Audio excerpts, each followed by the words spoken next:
27 اکتوبر نقطۂ آغاز ہے اس جدوجہد کا جو کشمیر کے عوام نے آج سے کئی عشرے پہلے ہندوستان کے تسلط کے خلاف شروع کی۔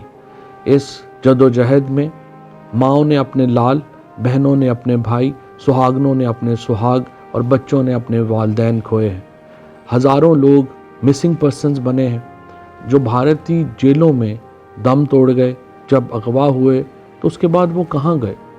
جبر، استبداد اور استحصال کی وہ مثالیں جو دنیا جن کی ہمیشہ سے مذمت کرتی رہی ہے، بھارت وہ مثالیں کشمیر میں روزانہ قائم کرتا ہے۔ اور جب سے نریندر مودی کی حکومت آئی ہے، جبر اور استبداد اور استحصال کا یہ سلسلہ ایک نئے بام عروج کے اوپر پہنچا ہے۔ 27 اکتوبر کے دن پاکستان کی قوم کشمیریوں سے یہ عہد کرتی ہے کہ جس طرح ہم پچھلی 7 دہائیوں سے آپ کے پیچھے کھڑے ہیں، ہم نے کشمیر کے لیے 3 جنگیں لڑی ہیں، ہمارے قبرستان ان شہیدوں کے خون سے مہک رہے ہیں جنہوں نے کشمیر کے لیے قربانیاں دیں۔ ہم نے اپنی معیشت، اپنی سیاست اور اپنی خارجہ پالیسی کشمیری عوام کی امنگوں کے نظر کی ہے۔